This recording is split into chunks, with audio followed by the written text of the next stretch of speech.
Bienvenue dans ce nouveau numéro de Breaking BD. Au programme, un entretien fleuve avec Christophe Blain, une expo qui met les autrices et les héroïnes à l'honneur, les sorties coup de cœur du moment. Breaking BD, c'est parti!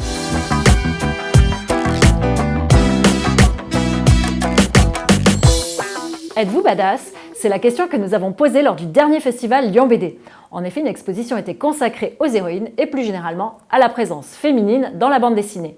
Mais au fait, c'est quoi être badass? La réponse des artistes. Alors Héroïne est une exposition que je leur ai proposée il y a bientôt 5 ans, puisque c'était en 2014.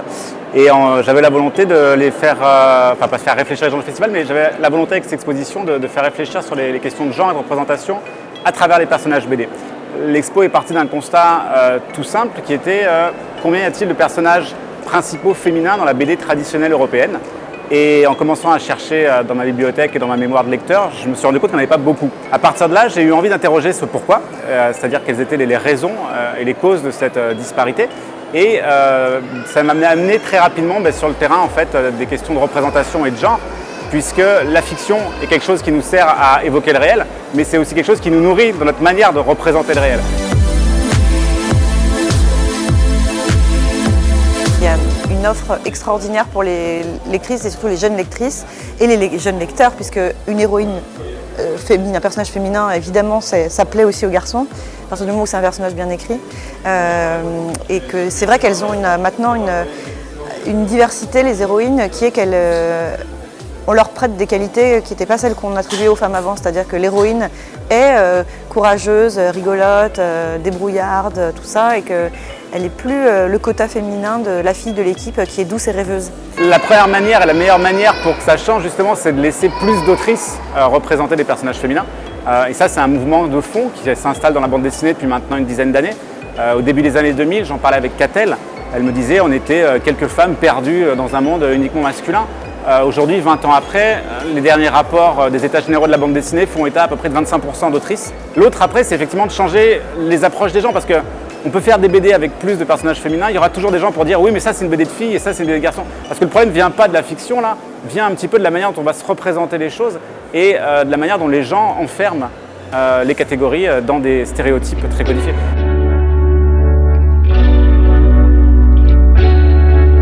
En fait, être badass, c'est pas forcément comme le titre l'indique en mode genre dur à cuire, c'est plus parce que du coup ça exclut les autres femmes, c'est-à-dire qu'on n'est pas obligé pour exister de botter des culs et d'être vénère. Non, on peut en fait être plein de façons cool et que on peut être cool en faisant de la broderie, quoi. C'est hyper cool la broderie. Alors c'est vrai que depuis 2 ans elle a fait MeToo, il y a quand même beaucoup de choses qui ont changé à l'échelle planétaire, c'est toujours très agréable à voir.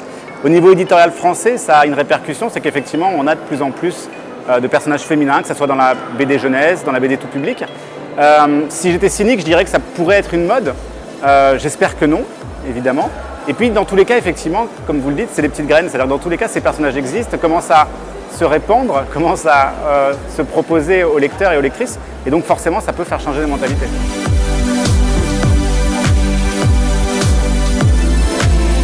J'ai trouvé ça vraiment super, le fait qu'il y ait toutes ces héroïnes que j'adore, qui sont des petites héroïnes. Et j'ai trouvé génial qu'il y ait un mur pour que les enfants dessinent leur propre héroïne.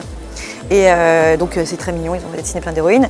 Et j'ai regardé les prénoms des enfants et il y a beaucoup de garçons. Et je me suis dit, ça c'est... Voilà, c'est ça l'objectif final, c'est que des héroïnes soient assez cool pour que ça soit pas un frein. Et là, en l'occurrence, elles sont badass de plein de manières. C'est marrant, il y a marqué à chaque fois, elles sont... en gros, elles font ce qu'elles veulent, c'est-à-dire elles se sentent pas enfermées dans une case de filles. Je pense que c'est ça, être badass. Double actualité pour Christophe Blain cette année avec la réédition de son King Kong avec Michel Piquemal et la reprise de la série Blueberry avec Johan Sfar au scénario. C'est d'ailleurs pendant qu'il ancrait les planches d'Amertume Apache que nous avons rencontré l'auteur dans son atelier parisien.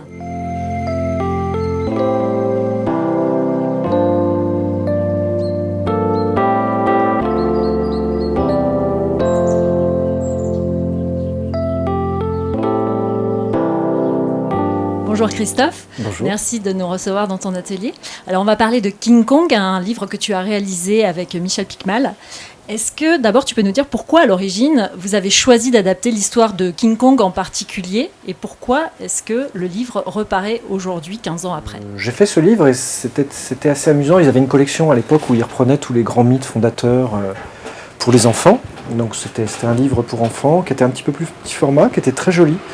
Et ce livre, au fur et à mesure des années, est devenu un peu culte parce que dedans il y avait des illustrations sur lesquelles je m'étais bien éclaté. Et puis c'est toujours particulier pour un illustrateur d'aborder un thème comme ça qui est très fort dans l'imaginaire collectif. On a eu envie de le reprendre avec mon éditeur chez Hachette Robinson. On s'est dit qu'on fasse quelque chose ensemble, mais pourquoi pas reprendre ce bouquin qui m'est demandé souvent, qui était devenu totalement introuvable. Et je l'ai repris et j'ai remasterisé les illustrations, c'est-à-dire que je les ai toutes restaurées, scannées, certaines complètement redessinées, en gardant la même base qu'à l'époque, et d'autres où j'ai refait quelque chose de complètement différent. Globalement, le livre a il reprend le même découpage et le même type d'illustration, mais il y en a certaines qui sont totalement inédites, et je les ai recolorisées. Et pourquoi ce traitement graphique un petit peu hybride dans ce livre? Il y a à la fois des planches de 4 cases façon BD, et puis en bichromie, et puis des pleines pages. L'origine, alors ça a une origine assez particulière, c'est que l'éditrice de l'époque, quand j'avais fait la première version, tenait à ce qu'il y ait des pages de bande dessinée. Alors en fait, c'est pas vraiment de la bande dessinée, c'est une narration en 4 cases qui sont...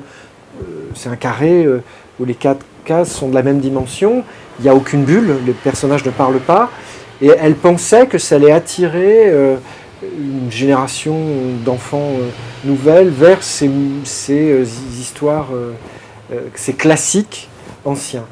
En fait, moi j'étais pas tellement d'accord pour le faire. Je me disais non mais je vois pas tellement l'intérêt, autant faire des illustrations pleine page. Et finalement je crois qu'elle a eu raison parce que ça a permis, en contournant, d'accentuer le côté, comme je disais tout à l'heure, vintage, old school. Et je suis très très content du résultat, ça m'a fait vachement plaisir de le redécouvrir. Puis c'est étrange de travailler sur des choses qu'on a faites il y a aussi longtemps. Enfin, j'ai redécouvert, je me dis c'est marrant parce qu'il y a des choses, je dis, bah, maintenant je les ferai plus comme ça, puis il y en a d'autres, je serais plus capable de les faire. C'est très curieux. La rentrée littéraire de septembre a été très riche en bons albums, impossible de tous les citer. Alors voici une sélection éclectique pour satisfaire tous les goûts. Le tome 5 d'Undertaker, l'Indien blanc, une série de Xavier Dorison au scénario et de Ralph Meyer au dessin, nous entraîne dans une bataille impitoyable entre une riche propriétaire terrienne, blanche évidemment, et ses hommes, et les Indiens de la région. Une histoire de renégat assez palpitante, avec toujours ces paysages de western superbement dessinés par Ralph Meyer. Le tome 4 d'Homicide, une année dans les rues de Baltimore, de Philip Squarsoni, d'après David Simon, le journaliste et auteur dont les enquêtes inspirèrent l'inégalable série policière The Wire. La mise en page est assez incroyable, le rythme lent, les crimes atroces et pas toujours résolus. Une plongée dans l'univers sordide et néanmoins passionnant de la police d'une ville gangrénée par le crime et la drogue. Un sujet important avec l'album solo de Gilles Rochier, celui des attentats du 13 novembre 2015 à Paris. Dans la nuit qui a suivi, l'auteur a fait l'acquisition d'une trompette sur un coup de tête. Sidéré par la violence, l'auteur prostré souffle dans son instrument le jour, la nuit, chez lui ou dehors. Même Kader, l'ami, le vrai, celui qui ne lâche pas et l'accompagne dans son errance en essayant de tirer le sombre héros de sa torpeur, même Kader donc se fait jeter et rejeter. Au bout du compte, lassé, c'est lui qui renoncera. Un témoignage fort et pudique qui vaut bien mieux que les longs discours de celles et ceux qui parlent à tort et à travers.